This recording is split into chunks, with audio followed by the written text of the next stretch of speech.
आज 17 अगस्त 2020 की शाम जब हम लोगों को ये समाचार मिला कि पंडित जसराज हमारे बीच में अब नहीं हैं, तो जैसे हम सब के लिए एक पल के लिए वक्त ठहर सा गया। पंडित जसराज संगीत के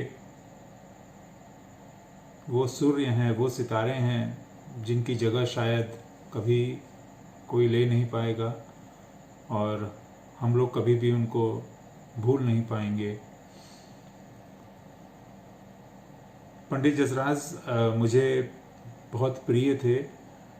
मैं उनसे कभी मिला तो नहीं हूँ, लेकिन उनकी आवाज़ के माध्यम से मैं कहूँगा कि मैं उनसे कई बार मिला हूँ। उनकी आवाज़ का जादू मेरे दिल पे बहुत बार हुआ है। मैं अपने आप को सौभाग्यशाली मानता हूँ कि उनको कई बार सुनने का मौका मिला। और मैं ये कहूँगा कि पंडित जसराज कहीं ना कहीं संगीत में जो मेरी रुचि है उसके पीछे एक बहुत बड़ा कारण पंडित जसराज हैं। मुझे संगीत का बिल्कुल ज्ञान नहीं है, मैं कहूँगा माने संगीत की मैंने कोई शिक्षा नहीं ली है, मुझे गाना नहीं आता है, लेकिन हाँ मुझे संगीत सुनने का बेहद शौक़ है।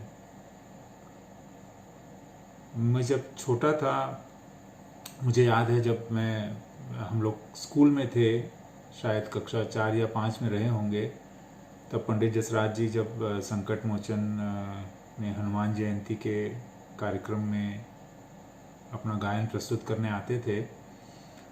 उस वक़्त हम लोग छोटे थे और गर्मी का अप्रैल का लगभग समय होता था जनरली वो, और हम लोग बस बाहर आंगन में, बगीचे के बगल में जो आंगन था हम लोग के घर में, वहाँ पर हम लोग सोते थे और सुबेरे 3 साढ़े 3 बजे तक हल्की हल्की ठंड हो जाया करती थी। मेरे जो नाना जी थे उनको संगीत का बेहद शौक़ था। हमारे घर में सभी को संगीत का बहुत शौक़ है। तो नाना जी हम लोगों को सवेरे उठाते थे 3 साढ़े 3 बजे। अब आप सोचिए हम लोग छोटे छोटे थे और हल्की हल्की सर्दी का, अप्रैल की रातें हल्की सर्द रातें होती हैं और बाहर में बगीचा था, आंगन था, तो हम लोग एक चद्दर और उसके ऊपर दूसरी चद्दर ले करके एकदम मुंह घुसा करके उसमें सोए रहते थे, हल्की हल्की ओस सी, नमी सी।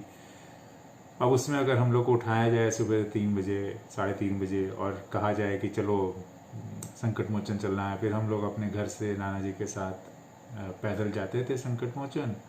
और संकट मोचन जा कर के, हम लोग बच्चे थे उस समय, शास्त्रीय संगीत क्या समझ में आता था, शास्त्रीय संगीत और वो भी राग और वो सब चीज़ें। तो हम लोग जा कर के संकट मोचन में गद्दे बिछे रहते थे और हम लोग उस पर सो जाते थे। नाना जी अपना संगीत सुनते थे, हम लोग उसमें बढ़िया सो जाते थे। फिर उसके बाद हम लोग बहुत, जैसे कहते हैं ना कि मना करते थे कि हम लोग को क्यों ले जाते हैं। कई सालों ये सिलसिला चला।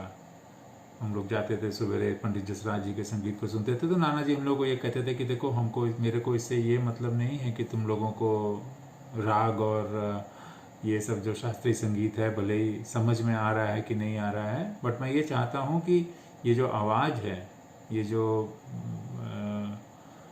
जो संगीत है, ये जो भक्ति है, ये जो रस है, ये तुम लोगों के कानों में अंदर चला जाए और ये बीज बन के तुम्हारे शरीर के अंदर रहे। ये संगीत, कब ये बीज फूटेगा और कब ये बीज एक वृक्ष का पेड़ लेगा, किसी को भी नहीं पता। तो मैं बस ये चाहता हूँ कि जब इतने महान गायक बैठे हैं मंच पे, तो भले ही तुम लोगों को समझ में आए या ना आए, उनकी वाणी तुम लोगों के अंदर चली जाए। तो वहाँ से मुझे लगता है कि हम लोगों के लिए वो एक बड़ी मज़ेदार, आज मैं याद करता हूँ तो बड़ा अच्छा लगता है कि कैसे हम लोग छोटे छोटे चल के संकट मोचन जाया करते थे और वहाँ पर जा कर के ज़्यादातर लोग सो ही जाते थे, क्योंकि हम लोग को कुछ शास्त्रीय संगीत ऐसा समझ में तो आता नहीं था। तो पंडित जसराज की वो हमारी शुरुआत की मधुर यादें हैं। अब पंडित जसराज जी के बारे में जब मैं पढ़ता हूँ उनके कई चीज़ों का एक मैं किताब पढ़ रहा था 7 सुरों के बीच, उसमें पंडित जसराज जी के बारे में बहुत सारी चीज़ें मैंने पढ़ी। मैं उस किताब से कुछ चीज़ें पढ़ता हूँ। जैसे उसमें एक चीज़ लिखी है जो पंडित जसराज जी कहते हैं, यदि कहूँ कि संगीत जीवन है तब जीवन तो सबके पास है। यदि कहूँ कि संगीत आजीविका है तो आजीविका भी सभी के पास होती है। यदि कहूँ कि संगीत प्राण है तो प्राण भी हर जीवनधारी के पास है। मेरे लिए संगीत हर चीज से परे है, हर अभिव्यक्ति से परे है, हर भाव से ऊंचा है। बस संगीत ही संगीत है और कुछ नहीं। तो जो लेखिका हैं इस बुक की, वो आगे लिखती हैं कि पंडित जसराज जी से बात करके मुझे याद आने लगती है वे पंक्तियाँ। ये जो बुक है 7 सुरों के बीच, सुनीता बुद्धिराजा जी की लिखी हुई किताब है। तो वे कहती हैं कि वे पंक्तियाँ उन्हें याद आने लगती हैं। हवा को जानना चाहते हो तो उसमें सुगंध की तरह रम जाओ, तुम हवा को पा जाओगे। नदी को पाना चाहते हो तो उसमें धारा की तरह समा जाओ, तुम नदी को पा जाओगे। जसराज जी से बात करके लगता है, उनका गायन सुन करके लगता है, तुम संगीत को पाना चाहते हो तो स्वयं संगीत बन जाओ, तुम संगीत को पा जाओगे। अब देखिए कितनी अच्छी बात है, तुम संगीत को पाना चाहते हो तो स्वयं संगीत बन जाओ, तुम संगीत को पा जाओगे। फिर मैं आगे पढ़ रहा था कि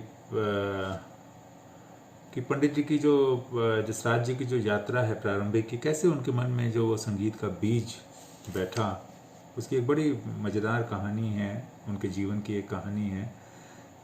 वह संगीत जिसमें पंडित जसराज स्वयं और श्रोता सभी खो जाएं, हैदराबाद के उस छोटे से होटल में बजने वाले रिकॉर्ड से शुरू हुआ। हैदराबाद के रहने वाले थे पंडित जसराज जी।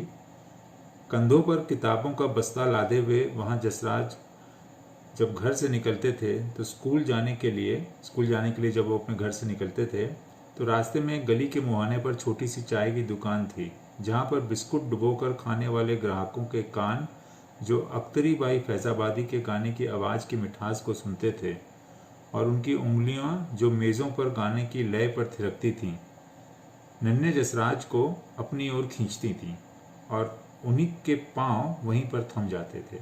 मतलब जब वो स्कूल जाने के लिए अपने घर से निकलते थे तो रास्ते में जो वो होटल आता था उसमें जब लोग, अब देखिए कितना अच्छा लिखा है कि वह छोटी सी चाय की दुकान जिसमें बिस्कुट डुबोकर खाने वाले ग्राहकों के कान जो अख्तरी बाई फैजाबादी के गाने की आवाज़ की मिठास को सुनते थे और उनकी उंगलियां जो मेज़ों पर गाने की लय पर थिरकती थीं, तो नन्हे जसराज उनकी ओर खींचे चले जाते थे।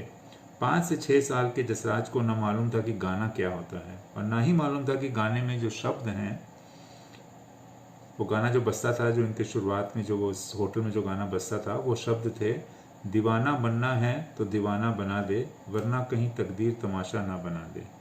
दीवाना बनना है तो दीवाना बना दे, वरना कहीं तकदीर तमाशा ना बना दे। इसका क्या अर्थ वो नहीं समझते थे। बस रिकॉर्ड की सुई की तरह उनके कदम चाय की दुकान के सामने जो रुकते सो रुक जाते थे। बड़े भैया राजा भैया और जसराज दोनों स्कूल की तरफ चलते, लेकिन उस होटल तक पहुंचकर जसराज बड़े भाई से कहते, अच्छा राजा भैया अब तुम जाओ। राजा भैया बहुत समझाते, माँ मारेगी, स्कूल से नाम कट जाएगा, लेकिन जसराज जी के कान जो दीवाना बनना है तो उस रिकॉर्ड पर ही अटक जाते। दिन भर सुनते रहते वही रिकॉर्ड। कई बार होटल वाला अगर दूसरा रिकॉर्ड लगा देता था तो उससे मिन्नत मनोवल करके वापस दीवाना बना दे को लगवा देते। तो शायद यहाँ से उनकी वो यात्रा, अद्भुत यात्रा संगीत की चालू हुई और हम सब इतिहास गवाह है कि उन्होंने कैसे, इसको कहते हैं ना कि न जाने कितने लोगों को, हजारों लाखों लोगों को संगीत की उन गहराइयों तक वो ले गए जहाँ पर कि वाकई में ईश्वर से साक्षात्कार शायद होता है। एक जगह मैंने कहीं पढ़ा था कि जब जसराज जी गाते थे तो बाद में तालियां नहीं बजती थीं, मौन छा जाता था। सो ये सारी अद्भुत बातें हैं, अद्भुत चीज़ें हैं। जैसे पंडित जसराज जी बात एक जगह लिखा हुआ है संकट मोचन कार्यक्रम के बारे में, जब वो बात कर रहे थे तो उन्होंने कहा था कि प्रभु के द्वार पर किसी अहंकार का कोई स्थान नहीं है। अहम भाव को संपूर्णता तिरोहण करना पड़ता है, तभी वे पुकार सुनते हैं और पुकारते भी हैं। वो कहते थे मेरा सबसे बड़ा पुरस्कार है मेरे ये शिष्य, इन्हीं के माध्यम से मैं अपने संगीत को आगे बढ़ते हुए देखता हूँ। और शायद आज जब जसराज जी हम सब के बीच में नहीं हैं तो हम लोग उनके शिष्यों के माध्यम से हमेशा उनको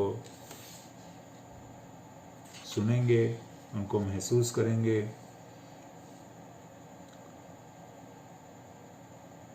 देखिए, एक जगह लेखिका ने लिखा है, संगीत वह संगीत जो पंडित जसराज उपजाते हैं सही मायने में दूरियों को दूर कर देता है, उन्हें नज़दीकियों में बदल देता है। यह संगीत देश, धर्म, काल की सीमाओं से कहीं बहुत ऊपर है। यह सभी सीमाओं के पार प्रेम है, धर्म है, भक्ति है। यह संगीत मैत्री है। तो ऐसा था पंडित जसराज का संगीत, अद्भुत था। आप स्वयं गायन हैं, आप स्वयं संगीत हैं। तो हम सब सौभाग्यशाली हैं कि हम लोग ने वो वक्त और वो काल देखा जब पंडित जसराज जी जैसे महान संगीतज्ञ इस धरती पे पधारे थे। इस धरती को उन्होंने अपनी वाणी, अपने संगीत से सींचा, बहुत लोगों को जीने का कारण दिया। मैं तो ये कहता हूँ, संगीत अगर नहीं होता तो आप सोचिए ज़िंदगी कितनी बदरंग होती। तो पंडित जसराज को नमन। मुझे तो अपने बचपन की वो यादें आज भी याद हैं। उसके बाद शायद मैंने पंडित जसराज जी को 1 या 2 बार और सुना है, लेकिन बचपन का वो सुना हुआ पंडित जसराज जी का आज भी नहीं भूलता है। जब वो संकट मोचन जी के मंदिर में बैठ के सुबह के वक़्त हनुमान जी का भजन गाते थे, हम लोग छोटे छोटे थे, लेकिन वो चीज़ आज भी भुलाई नहीं भूलती है। आपको बहुत बहुत नमन पंडित जसराज जी।